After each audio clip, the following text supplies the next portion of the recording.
Hi అండి, నేను మీ విజయ. ఈరోజు వచ్చేసి ఒక సూపర్ కర్రీతో వచ్చేసాను. ఆకుకూరతో సూపర్ కర్రీ. ఆకుకూరని ఎప్పుడూ పప్పులోనే వేసుకుంటూ ఉంటాం కదా, అలా కాకుండా ఇలా చేసుకుంటే చాలా సూపర్ టేస్ట్గా ఉంటుంది. ఇది పాలకూరతో వెల్లుల్లి కారం కర్రీ ఇలా తయారు చేసి చాలా సూపర్గా ఉంటుంది. ఈ పాలకూర ఆరోగ్యానికి చాలా మంచిది. ఏ ఆకుకూరలైనా సరే మన కళ్ళ ఆరోగ్యానికి చాలా మంచిది. ఆకుకూరలో ఎక్కువగా ఏ విటమిన్ ఉంటుంది.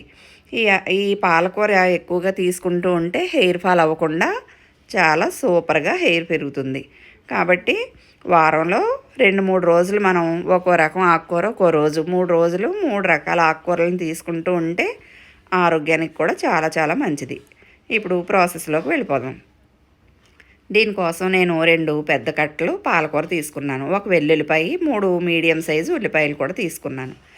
ఇప్పుడు పాలకూరని ఇలా సన్నగా తరుక్కోవాలి. ఇలా సన్నగా తరుక్కుంటేనే ఈ కర్రీకి చాలా సూపర్ టేస్ట్గా ఉంటుంది. ఇలాంటి లావుగా ఉండే కాడల్ని కోసుకోకూడదు. మెత్తగా సన్నగా ఉండే కాడలను మాత్రమే యూజ్ చేసుకోవాలి.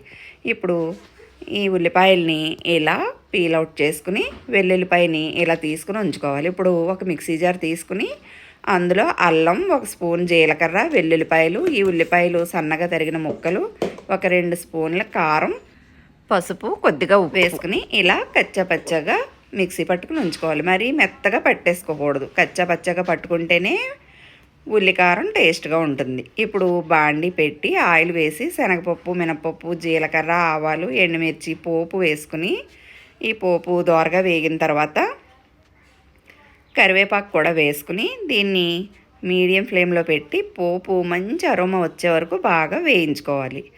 ఇప్పుడు ఇలా వేగిన తర్వాత మనం కచ్చాపచ్చాగా మిక్సీ పట్టుకున్న ఈ ఉల్లికారాన్ని ఇందులో వేసుకోవాలి. ఈ వెల్లుల్లి కారం అన్నమాట. ఈ వెల్లుల్లి కారాన్ని ఈ ఆయిల్లో వేసుకుని ఈ పోపులో వేసుకుని బాగా పచ్చివాసన పోయే వరకు బాగా వేయించుకోవాలి. చూస్తున్నారుగా, ఇలా మొత్తం పచ్చివాసన అంతా పోయే వరకు ఇలా కలర్ చేంజ్ అయ్యే వరకు వేయించుకుని ఇప్పుడు మనం మిక్సీ పట్టుకున్న మిక్సీ జార్లో కొద్దిగా వాటర్ వేసుకుని ఈ వెల్లుల్లి కారంలో వేసి ఈ వాటర్తో పాటు ఉడకనివ్వాలి. ఈ వెల్లుల్లి కారం ముందుగా ఆయిల్లో బాగా ఫ్రై అయిన తర్వాత ఇలా వాటర్ వేసి ఉడికించుకోవాలి. ఇప్పుడు ఈ కన్సిస్టెన్సీలో ఉండగా ఒక చిన్న స్పూను చింతపండు గుజ్జు వేశాను నేను. ఇందులో చాలామంది చింతపండు వేయరు, కానీ ఇలా కొద్దిగా చింతపండు వేసుకోవడం వల్ల మంచి సూపర్ టేస్ట్ వస్తుందన్నమాట. నేను చింతపండుని ఉడకబెట్టి బాగా గుజ్జుగా తీసుకుని ఫ్రిడ్జ్లో ఉంచుకుంటాను. ఎప్పుడైనా అవసరమైనప్పుడు అది వాడుతూ ఉంటాను. దాన్ని 1 స్పూన్ వేశాను. ఇప్పుడు ఇది ఇలా బాగా వేగి ఉడికిపోయిన తర్వాత ఈ పాలకూరను కూడా ఇందులో వేసి బాగా ఈ వెల్లుల్లి కారంలో కలుపుకుని, ఇందాక మనం వెల్లుల్లి కారం పట్టేటప్పుడు కొద్దిగా సాల్ట్ వేసాం. ఇప్పుడు కర్రీకి సరిపడేంత సాల్ట్ ఇప్పుడు వేసుకుని దీన్ని ఇలా కలుపుకుంటూ వేయించుకోవాలి. ఈ కర్రీ రోటీకి కానీ, చపాతీకి కానీ, రైస్కి కానీ దేనికైనా సూపర్ కాంబినేషన్. పాలకూర అంటే చాలామంది ఇష్టపడరు, కానీ ఇలా చేసుకున్నారంటే మీరు ప్రతిసారి కర్రీని ఇలాగే ప్రిపేర్ చేసుకుంటూ ఉంటారు. కర్రీ అయితే సూపర్గా ఉంటుంది. ఒకసారి ప్రయత్నించి చూసి మీకు ఎలా వచ్చిందో కామెంట్ బాక్స్లో కామెంట్ చేయండి. ఇప్పుడు కర్రీ ఇలా ఉడుకుతుండగా ఒక 4 పచ్చిమిరపకాయలని ఇలా ఘాట్లు పెట్టి ఈ కర్రీలో వేసి ఉడికించుకోవాలి. ఆల్రెడీ కారం వేస్తున్నాం, కానీ ఇలా పచ్చిమిరపకాయలు కూడా వేయడం వల్ల ఎక్స్ట్రా టేస్ట్ యాడ్ అవుతుంది.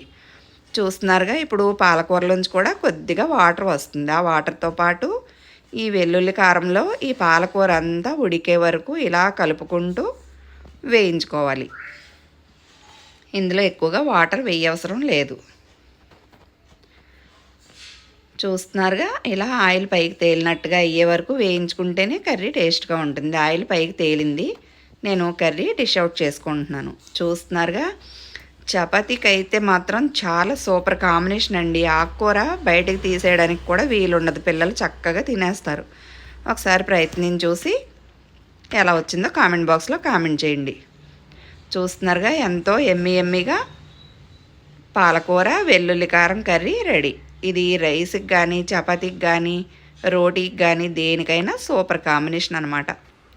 పాలకూరతో ఎప్పుడూ ఒకే రకంగా పాలక్ పన్నీర్ కానీ, పాలకూర కర్రీ విడిగా పాలకూర కర్రీ కానీ, పప్పులో కానీ ఇలా వేసుకుంటూ ఉంటాం కదా, అలా కాకుండా ఇలా వెల్లుల్లి కారంతో పాలకూర చేశారంటే ఈ కర్రీని మీరు ఎప్పుడు ఇలాగే చేస్తూ ఉంటారు. నా వీడియో మొత్తం చూసి నచ్చితే లైక్ చేసి, షేర్ చేసి, సబ్స్క్రైబ్ చేసుకోండి. Thank you.